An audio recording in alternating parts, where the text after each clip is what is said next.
जय श्री राम। आइए श्रोताओं, श्री रामचरितमानस के बालकांड की कथा को हम आगे बढ़ाते हैं। पिछले प्रसंग से मैं आपको जोड़ती हूँ। पिछले प्रसंग में गोस्वामी तुलसीदास जी जो है राम नाम की महिमा का गुणगान करते हैं, राम जी के चरित्र का वर्णन करते हैं, राम नाम में कितनी शक्ति है वो बताते हैं और ये बताते हैं कि श्री राम जी का जन्म जब हुआ था तो वेद क्या कहते हैं। वेद कहते हैं कि जितने भी तीर्थ हैं वो सब अयोध्यापुरी में आकर उपस्थित हो जाते हैं और ऐसे कहकर वो बोलते हैं कि नौमी भौम बार मधुमासा अवधपुरी यह चरित्र प्रकाशा। मतलब अवधपुरी में यह चरित्र जो है अर्थात श्री राम जी का जन्म हुआ। जेहि दिन राम जन्म श्रुति गावहीं। श्रुति अर्थात वेद कहते हैं जिस दिन श्री राम जी का जन्म हुआ, तीरथ सकल तहाँ चली आवहीं। जो सारे तीर्थ जो हैं वो खुद पे खुद सारे तीर्थ वहाँ चले आते हैं। अब मैं आपको पिछले दोहे से जोड़ती हूँ कि पिछले प्रसंग में हम कहाँ पर थे। पुलक बाटिका बाग बन सुख सुबिहंग बिहारू, माली सुमन स्नेह जल सींचत लोचन चारों। अर्थात कथा में जो रोमांच होता है वही वाटिका, बाग और वन है। मतलब पुलक बाटिका, बाग, वन, सुख बिहंग बिहारू। सुख बिहंग अर्थात जो सुंदर पक्षियों का विहार है। सुबिहंग बिहारू, सुख क्या है? जो सुंदर पक्षियों का विहार है। और कथाओं में जो रोमांच होता है वो क्या बताया गया है यहाँ पे? वाटिका, बाग और वन की तरह बताया गया है गोस्वामी तुलसीदास जी ने। और सुख किसे बताया है? जो उस वन वाटिका में जो सुंदर पक्षी जो हैं विहार करते हैं उसको बताया गया है। माली सुमन स्नेह जल सींचत लोचन चारों। मतलब माली, निर्मल मन ही यहाँ पर क्या बताया गया है? माली को बताया गया है जो प्रेम रूपी जल से सुंदर नेत्रों द्वारा उनको सींचता है। अर्थात यहाँ पर कहने का क्या भावार्थ है? यहाँ पर कहते हैं ये जो कथा है, ये जो ग्रंथ है, इसके अंदर जो छंद हैं, दोहे हैं, श्री राम जी का जिसको चरित्र समझ आ गया ना, वो ही असली सुख प्रदान करने वाला है, वो ही वन है, वाटिका है, ये कहना चाहते हैं। और असली सुख वही है जो इस श्री रामचरितमानस को पढ़ लेता है और समझ लेता है। और जो निर्मल मन को यहाँ पे माली बोला है, माली क्या करता है? वन में पेड़ पौधों को पानी डालता है, सींचता है। इसी तरीके से हम अपने मन को, अपने निर्मल मन से इसको पढ़ें तो हमें जो सारा संसार जो है अनुराग और प्रेम की तरह प्रतीत होगा। अब हम आगे बढ़ते हैं। जे गावहि यह चरित्र सभारे, ते ही एहि ताल चतुर रखवारे, सदा सुनहि सादर नर नारी, ते सुरबर मानस अधिकारी। अब यहाँ पर क्या कहते हैं? जे गावहि यह चरित्र संभारे। मतलब जो लोग इस चरित्र को सावधानी से गाते हैं, चरित्र संभारे मतलब सावधानी से गाना, तेहि एहि ताल चतुर रखवारे, वे ही इस तालाब के चतुर रखवाले होते हैं। तालाब, श्री रामचरितमानस ये जो ग्रंथ है, ये इसे सरोवर बताया गया है। इस सरोवर में अगर कोई डुबकी लगा लेता है वो कलयुग के सभी पापों से जो है नष्ट हो जाता है। सदा सुनहि सादर नर नारी। मतलब जो स्त्री पुरुष सदा आदर पूर्वक इसे सुनते हैं, ते सुरबर मानस अधिकारी।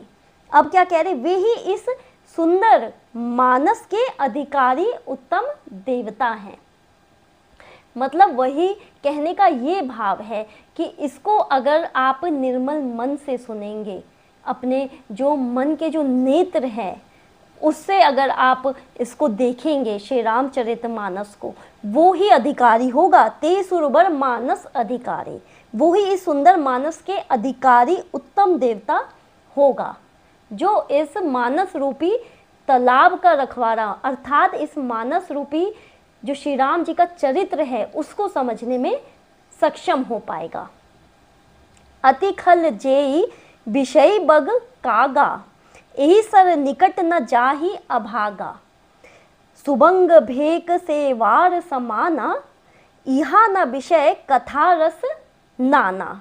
अब यहाँ पर कहने का क्या तात्पर्य है कि अति खल जे विषय बग कागा, मतलब जो अति दुष्ट और विषयी है, खल अर्थात दुष्ट, जे विषय बग कागा मतलब वे अभागे बगुले और कौवे हैं। बग अर्थात क्या हो गया, बगुला, और कागा क्या हो गया, कौवा है। जो विषय ही में रहता है, विषय के पीछे भागता रहता है, उसे क्या बताया गया है, वो अभागे बगुले और कौवे हैं।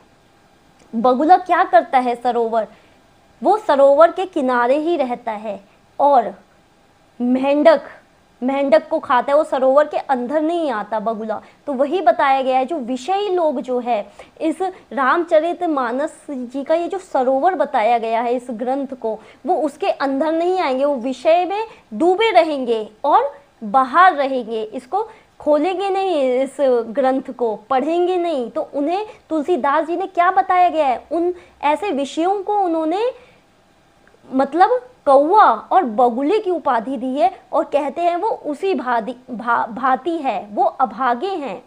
आगे क्या है, यही सर निकट न जाए अभागा, वो इसके पास नहीं आएंगे, इस रामचरितमानस सरोवर के पास नहीं आएंगे, वो लोग अभागे हैं।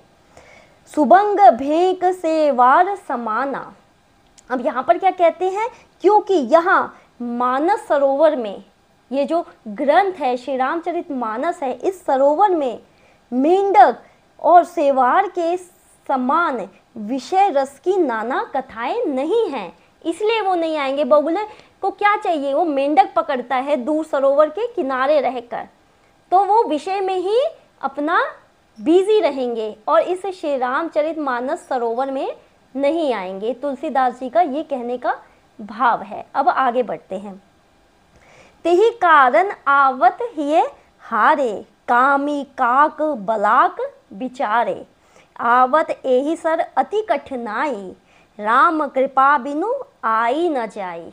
अब क्या कहते हैं, तेहि कारण आवत हिये हारे, मतलब इसी कारण बेचारे कौवे और बगुले रूपी जो विषय लोग होते हैं, इसी कारण नहीं आते हैं कि भाई उनको दिमाग में उनका ये रहता है कि मुझे अच्छा मकान लेना है, मुझे यहाँ जाना है, मुझे इतनी संपत्ति जमा करनी है, तो वो विषय में लीन रहते हैं, इसलिए ये रामचरितमानस सरोवर के पास नहीं आते हैं। कामी काक बलाग विचारे, अर्थात क्या कहते हैं, यहाँ पर आते हुए हृदय में हार मान लेते हैं। कामी काक बिलाग विचारे, कौन कौन, जो विषय कामी लोग जो होते हैं, कौवे और जो बगुलू की तरह जो अभागे होते हैं, वो नहीं आ पाते हैं।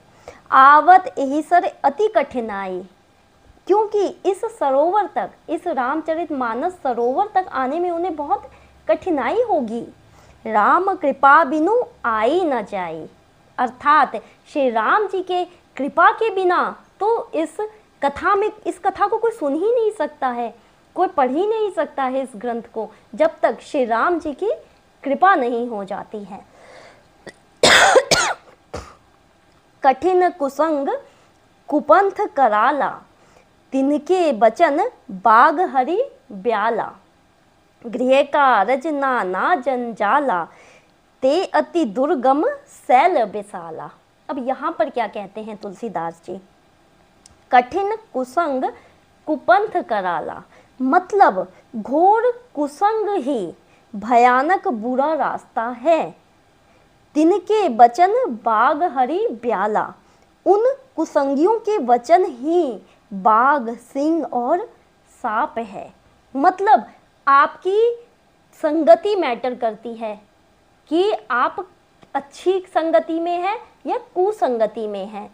वो नाना प्रकार के जंजाल में फंसे रहते हैं। कथाओं में कुछ लोग आना चाहते हैं लेकिन कथाओं में नहीं पहुंच पाते। यहाँ बोला गया है गृह कारज, या गृह कारज किसको बताया गया है, या उनके अंदर कुसंगति होगी, या कुछ लोग संगति में भी होंगे अच्छी, आना भी चाहते हैं कुछ लोग कथाओं में, लेकिन कुछ ऐसा कर देते हैं, भगवान जी की कृपा ऐसी हो जाती है कि वो नहीं पहुंच पाते हैं। भगवान जी की जब तक इच्छा नहीं होगी तो वो कथा में पहुंच ही नहीं पाएगा वो भक्त।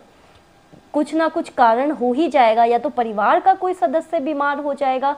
इसी को क्या कहते हैं, गृह कारज, नाना प्रकारा, गृह कारज में लग जाएगा, नहीं तो वो उसी समय।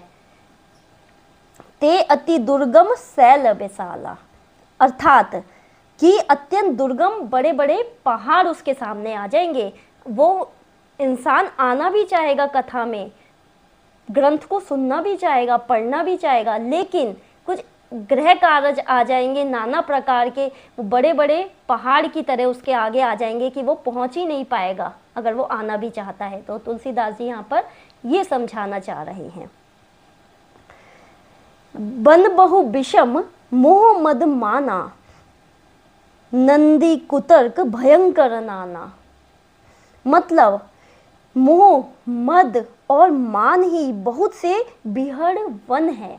मतलब इस रास्ते में पहुंचने में जो हम ये भक्ति भाव हमारे अंदर जागृत होता है, वो प्रभु की कृपा के बिना तो भक्ति भाव में हम पहुंच ही नहीं सकते हैं, हम किसी ग्रंथ को पढ़ ही नहीं सकते हैं।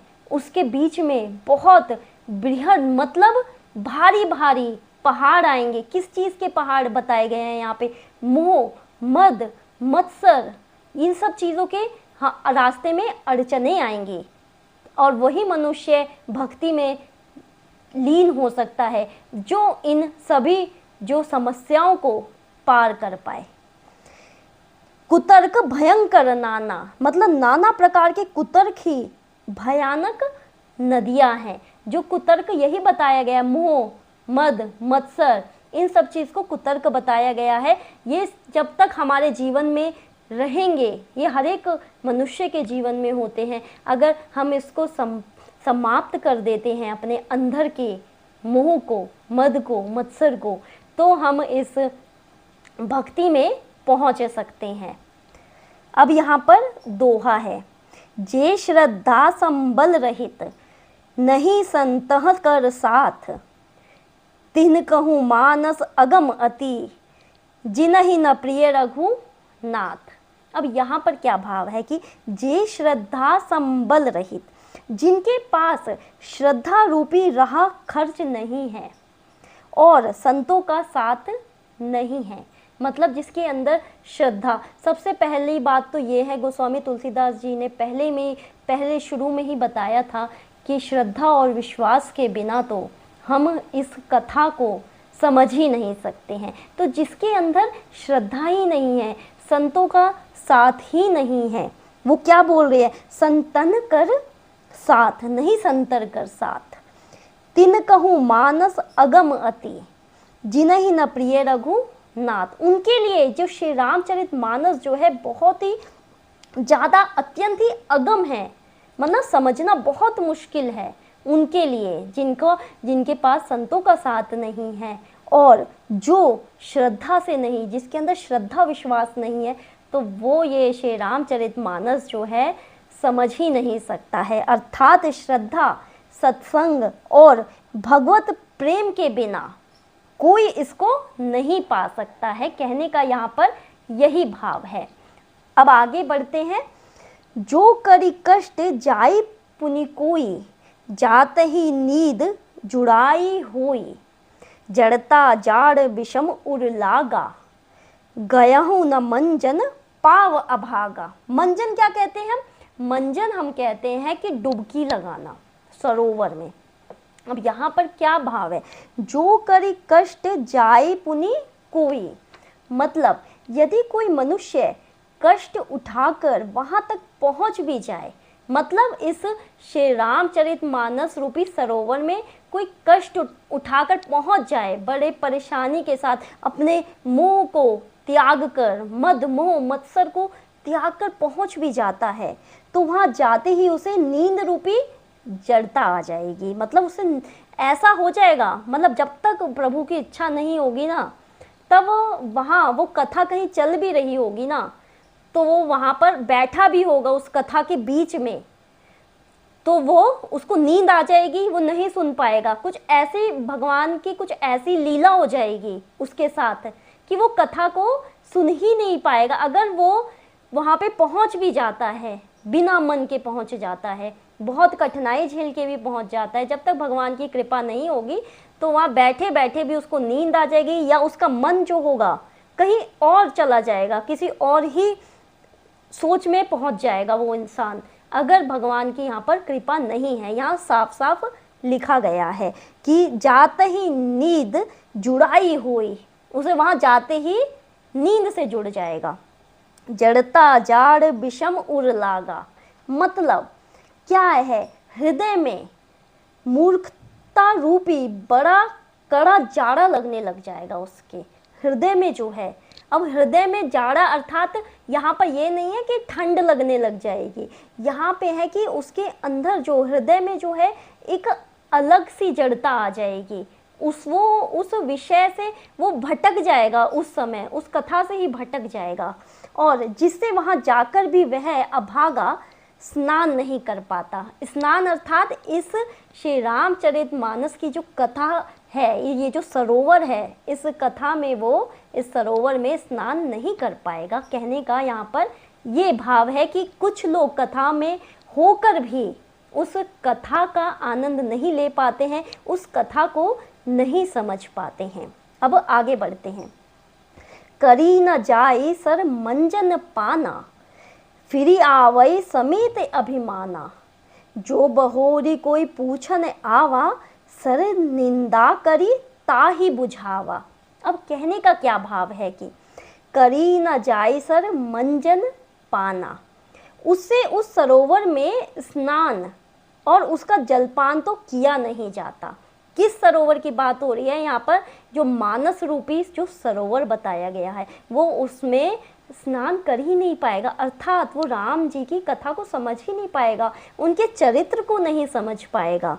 फिर आवई समेत अभिमाना, और उस कथा में बैठकर कुछ ना सुनकर भी, कुछ ना समझकर वो उसका ध्यान जो है किसी और विषय में लग जाएगा, वो नहीं सुन पाएगा जब तक भगवान की कृपा नहीं होगी। और वो मनुष्य उल्टा अभिमान होकर किसको दोषी देगा, वो भगवान को ही दोषी देता है।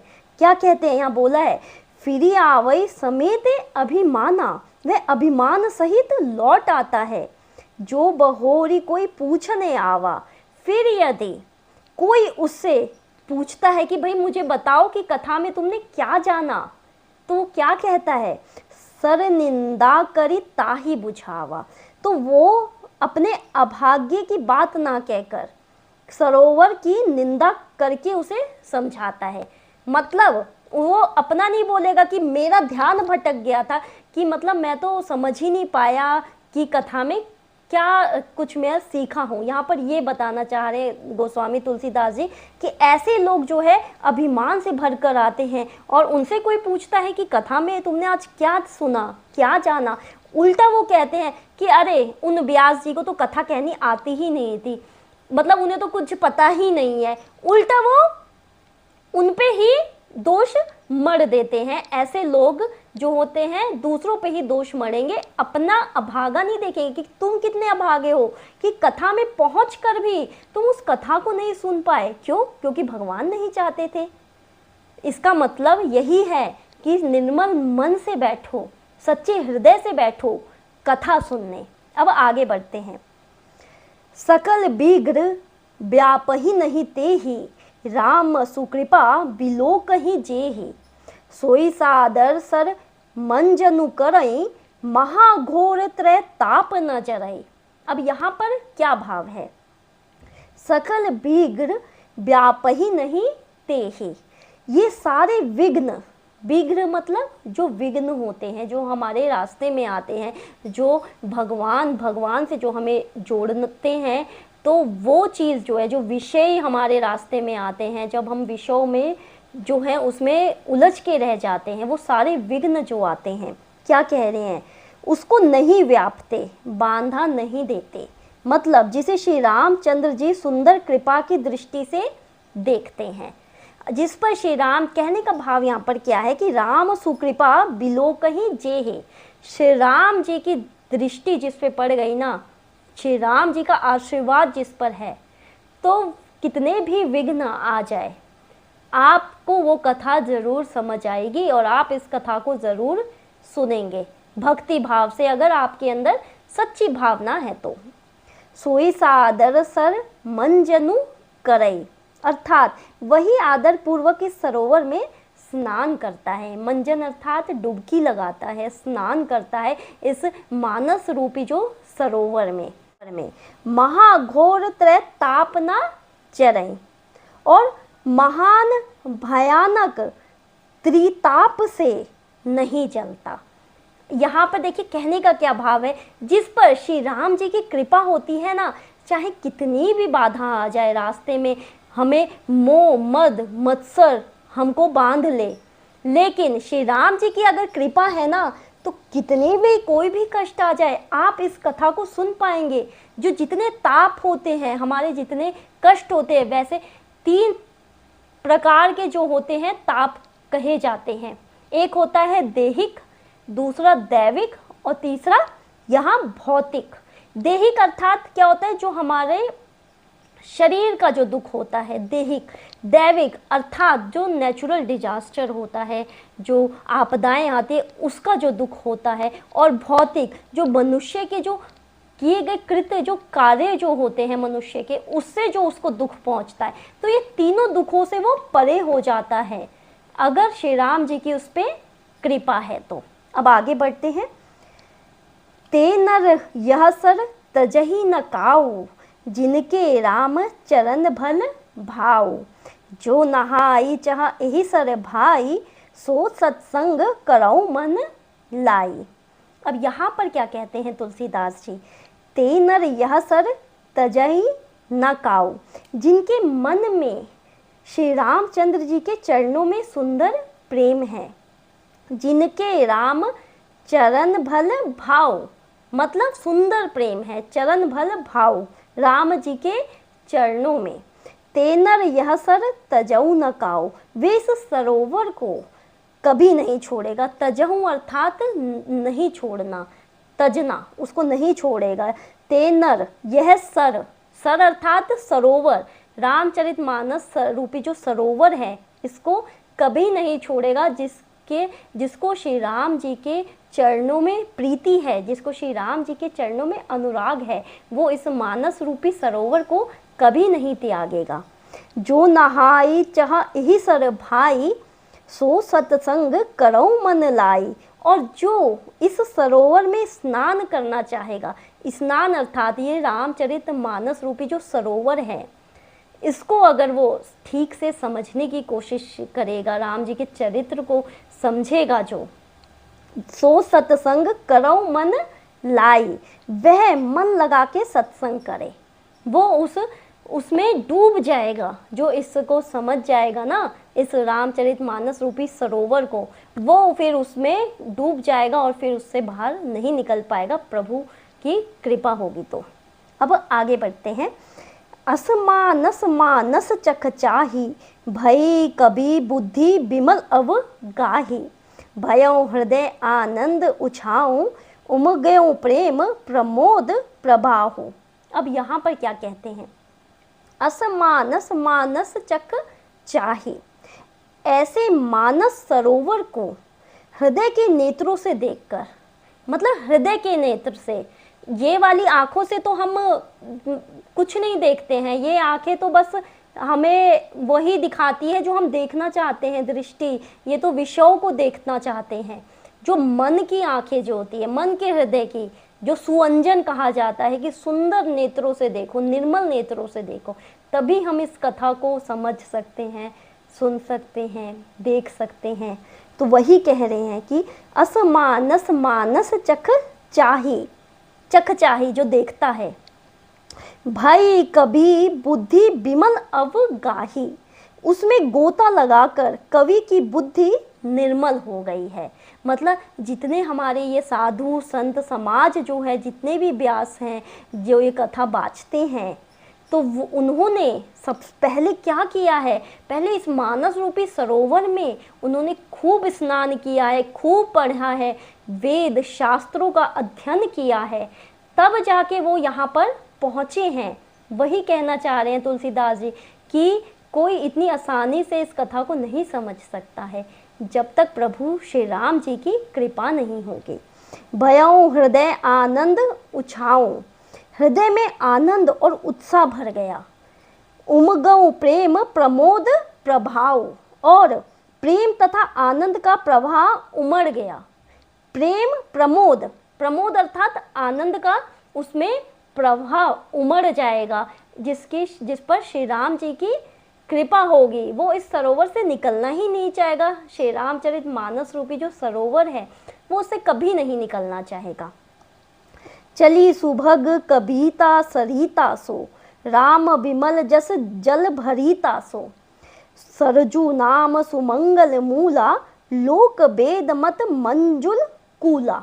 अब यहाँ पर क्या कहते हैं कि चली सुभग कविता सरिता सो, उससे वह सुंदर कविता रूपी नदी बह निकली। राम विमल जस जल भरीता सो, जिसमें श्री राम जी का निर्मल यश रूपी जल भरा है। अब वो सुंदर जो ये कविता रूपी नदी है, जो श्री रामचरित मानस है, एक बारी जिस पे कृपा हो गई और इसको जो पढ़ने लग गया, समझने लग गया, जिसमें श्री राम जी का निर्मल यश छुपा हुआ है, श्री राम जी का चरित्र छुपा हुआ है।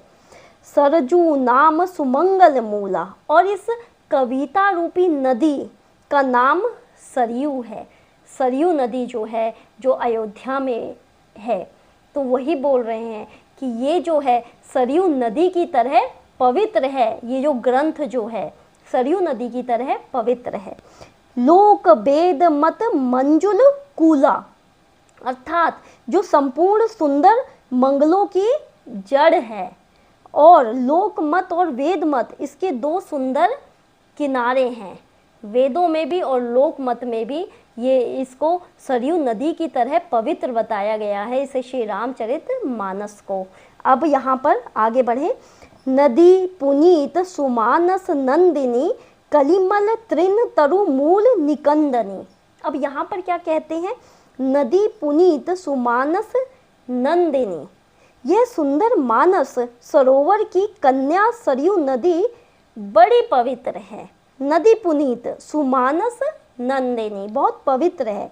कलिमल तृण तरु मूल निकंदनी, जो कलयुग के जो छोटे बड़े जो पाप होते हैं, कलिमल तृण मतलब जो छोटे मोटे जो पाप होते हैं, तरु मूल निकंदनी, तिनकों और वृक्षों को जड़ से उखाड़ फेंकने वाली है।